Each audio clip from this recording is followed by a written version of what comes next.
Okay, ready to dive into some AI stuff today? Sounds good. Always ready for that. We're looking at Executive Order 14110, Uh-huh. signed by President Biden. It's called Safe, Secure, and Trustworthy Development and Use of Artificial Intelligence. Yeah, it just came out, what, last month? No. October, right? Yeah, just last month, on Halloween, actually, October 30th. Oh, spooky. So you sent over some excerpts from the Federal Register on this, and it's a lot. It is dense. So we're going to try to break it down, figure out what it means, why it matters, all that good stuff. Especially for, our listeners, right? Like, what does this actually mean for them? Exactly, yeah. So I think it's important to remember, like, AI, this isn't science fiction anymore. It's here. It's happening. Yeah, it's already part of our lives in so many ways. And this order, it really, like you said, it's timely. Oh, absolutely. Yeah. Because it's acknowledging that this is happening, that AI is this powerful tool.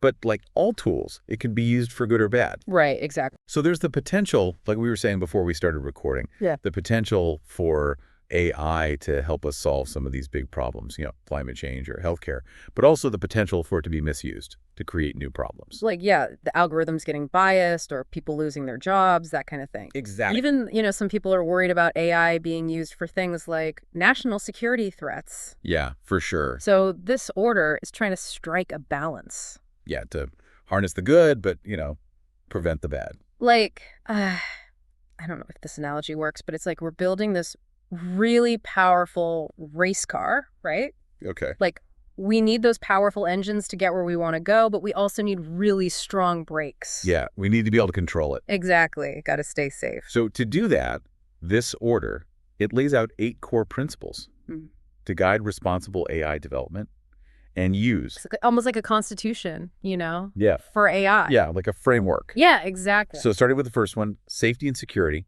Yeah, nobody wants like a rogue AI running around. Right, that's the sci-fi movie scenario. Exactly. But in reality, this means testing things thoroughly before we use them. So that our AI race car has good brakes. Yeah, like imagine an AI-powered medical device that malfunctions. Or a self-driving car that goes haywire. Exactly. So this is about making sure that doesn't happen, that we mitigate those risks. And this principle, it also talks about labeling AI-generated content. Oh, yeah. That's huge these days. Like deepfakes, right? Yeah, I mean, you see those videos online, and it's like, did that really happen? Sometimes it's hard to tell. Yeah, so this is about being transparent so people know what's real and what's not. Okay, so that's principle 1, safety and security. Moving on to number 2, this one's called responsible innovation, competition, and collaboration. Which basically means we want the U.S. to be a leader in AI, but not the only one. Right, we need to work with other countries. Yeah, and encourage competition so we get the best ideas no matter where they come from. And this principle, it talks about attracting global talent and preventing monopolies from stifling innovation. We need a diverse ecosystem. Like we need the big companies, the small startups, everyone contributing. Exactly. Okay, and the next principle, number 3, this one focuses on American workers. Yeah, because AI, it has the potential to change the job market a lot. For sure. And this principle, it's all about making sure workers aren't left behind. So like, what if your job gets automated by AI? Yeah, that's a real concern for people. This is about retraining, upskilling, making sure people have the skills they need for the new jobs that AI will create. It's about empowering people, not leaving them behind. And this idea of fairness, that leads right into principle number 4. Right, equity and civil rights. Yeah, AI, it can't be used to make things less fair. Especially when you think about how algorithms can be biased. Like if you're using AI to decide who gets a loan, or who gets hired for a job. you need to make sure it's fair for everyone. And this principle, it mentions the AI Bill of Rights. Which was created to try to make sure AI is developed ethically. It's about using AI to create a more just society, not a less just one. Okay, that's principle 4. Moving on to number 5. Consumer protection. Right, because AI is in so many of the things we use every day now. Like when you shop online and you get those recommendations. Or if you use a health app. Yeah, AI is everywhere. And this principle, it's about making sure those AI systems are safe and reliable. So that you're not being exploited or misled. Like imagine an AI-powered financial algorithm that takes advantage of people. Or a healthcare AI that gives you the wrong diagnosis. So this principle, it's about protecting people from that kind of harm. It's about making sure AI serves us, not the other way around. And speaking of serving us, principle number 6 is all about privacy and civil liberties. Yeah, AI, it makes it so much easier to collect data about people. And that raises all sorts of concerns about privacy. Like, what if your every move is being tracked and analyzed? This principle, it emphasizes lawful data practices. And using privacy-enhancing technologies. And it also talks about protecting our First Amendment rights. It's about finding the right balance between innovation and protecting our freedoms. Okay, so we're up to principle number 7 now. This one is about how the government uses AI. Which is interesting, right? Because if we want the private sector to use AI responsibly, the government should be setting a good example. Exactly, leading by example. And this principle, it talks about attracting skilled AI professionals to work for the government. And using AI to make government services better. Like more efficient, more effective. And also making sure that any AI the government uses is ethical and transparent. So that people know how it's being used and why. Right. And finally, principle number 8, this one focuses on global leadership. Because AI, it's a global issue. Yeah, it affects everyone. And no one country can solve it alone. This principle, it talks about working with other countries to develop common principles for AI. And making sure AI benefits all of humanity, not just a few. It's about cooperation and working together. Yeah, that's key. So those are the 8 guiding principles laid out in this executive order. It's pretty ambitious. Yeah, it's trying to address a lot of different aspects of AI. But it's important, right? Like, we need to be thinking about these things now before it's too late. Yeah, it's about shaping the future of AI in a way that benefits everyone. So these principles, they're a good start. And they're not just empty words. There are specific actions outlined in the order, too. Yeah, we'll get into those next. Exactly. Stay tuned for part 2, where we dive into the nitty-gritty of what this order actually means for how AI is developed and used. It's going to get interesting. All right, so we've talked about the principles, the big ideas behind this executive order. Yeah, the framework. Now let's get into some specifics, like how is this actually going to play out? Like rubber meets the road kind of stuff. Exactly. So one area that the order really focuses on is critical infrastructure. Okay, and why is that so important? Well, think about it. Critical infrastructure, that's like the backbone of our society, right? Yeah, like our energy grid. Our transportation systems, financial markets, all that stuff that we rely on every day. And increasingly, those systems are using AI. Which makes them more efficient, potentially. But also potentially more vulnerable. Exactly. So the order, it directs agencies to look at those risks, especially when it comes to cybersecurity. So, like, what if someone hacks into an AI-powered energy grid? That could cause major problems, blackouts, disruptions. It's a big deal. Yeah, so this is about making sure that those critical systems are secure, even as we integrate more AI into them.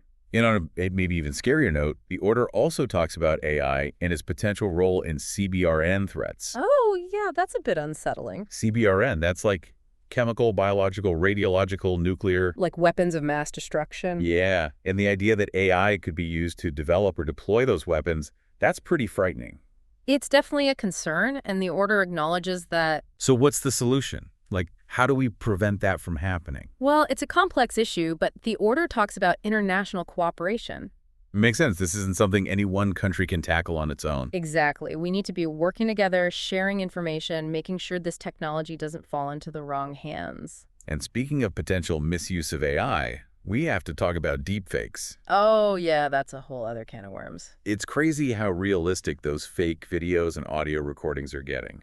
It's hard to tell what's real anymore. And that has huge implications for trust, for democracy, for everything. Like, imagine a deepfake video used to spread misinformation during an election. Or to discredit someone, to ruin their reputation. It's already happening, and it's only going to get more sophisticated. So the order, it calls for developing ways to detect and label AI-generated content.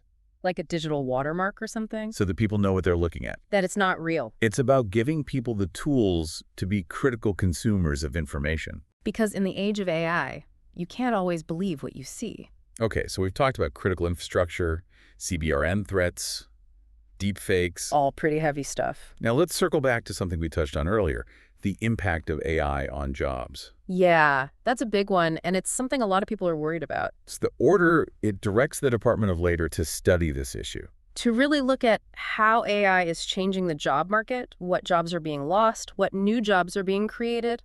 And most importantly, how do we help workers adapt to these changes? Right, because we don't want people to be left behind. So the order talks about retraining programs, upskilling initiatives. Helping people develop the skills they need for the jobs of the future. It's about empowering people. Not leaving them to fend for themselves. And it's not just about jobs, it's about fairness, too.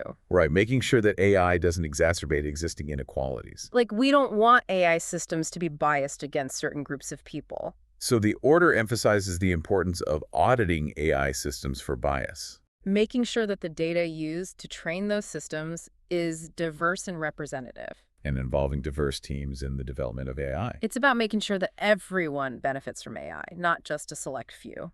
And to understand all of this, to really grasp what this order is all about, we need to get familiar with some of the key terms it uses. Like learning a new language. Yeah, the language of AI. So first up we have dual-use foundation model. This one's a bit of a mouthful. It is, but it's an important concept. Basically, it refers to a very powerful AI model that can be used for a wide range of tasks. Both good and bad. Exactly. It's like a tool, right? Yeah. It can be used to build a house or to break it down. So the same AI that could help us cure cancer could also be used to develop a deadly virus. It's all about how it's used, the intention behind it. Okay, that's dual-use foundation model. Next, we have generative AI. This one I feel like we hear about all the time these days. It's definitely getting a lot of attention. So what is it, in a nutshell? It's AI that can create new content. Like new images, new text, even new music. Yeah, it's like AI turned into an artist. Which is pretty amazing, but also a bit scary. It raises a lot of questions, like who owns the copyright to an AI-generated song? And how do we know if that article we're reading was written by a human or a machine? It's a whole new world of possibilities and challenges. And finally, we have privacy-enhancing technologies, or PTs for short. These are technologies that are designed to protect our privacy in the age of AI. So like, as AI gets better at collecting and analyzing data, PTs are there to make sure that our personal information is protected. it's about finding that balance between innovation and privacy. And making sure that AI is used in a way that benefits us without compromising our fundamental rights. So we've covered a lot of ground here, but we're not done yet. There's still more to unpack in this executive order. Exactly. So stay with us for part 3, where we'll dive into the order's emphasis on research and development into AI safety and security, and its call for international collaboration. It's going to be a fascinating discussion about the future of AI and what it means for all of us. So we've talked a lot about the potential downsides of AI, all the things that could go wrong. Yeah, the risks. But it's important to remember that this executive order, it's not about stopping AI innovation. Right. It's not about saying AI is bad, let's just shut it all down. It's about recognizing that AI has this incredible potential to do good. To solve problems, to make our lives better. And actually, the order, it specifically calls for more investment in AI research and development. Yeah, especially in areas like safety and security. It's like before we go full speed ahead. We need to make sure we have the right tools and safeguards in place. So that we can kind of steer AI in the right direction. Exactly. And part of that is international collaboration. Because this isn't just an American issue. No, AI is global. It affects everyone. So we need to be working with other countries to figure out how to manage it responsibly. Like sharing best practices, coming up with common standards. So that we can all benefit from AI and hopefully avoid the worst-case scenarios. Exactly. And that's really the ultimate goal of this executive order, to make sure that AI is used for good. To make our lives better, to create a more just and equitable world. It's a vision for sure, but it's one worth striving for. Absolutely. And it's something that we all have a role to play in. It's not just up to the government or the tech companies. We all need to be informed about AI, to think critically about its implications. And to demand that it's used in a way that benefits all of us. So as you go about your day, think about how AI is already impacting your life. And how you want it to shape the future. Because the future of AI, it's not set in stone. It's something we're all creating together. This has been The Deep Dive. Thanks for joining us on this exploration of AI and Executive Order 14110. It's been a pleasure, and hopefully you've learned something new along the way. Keep those brains buzzing, and we'll catch you next time.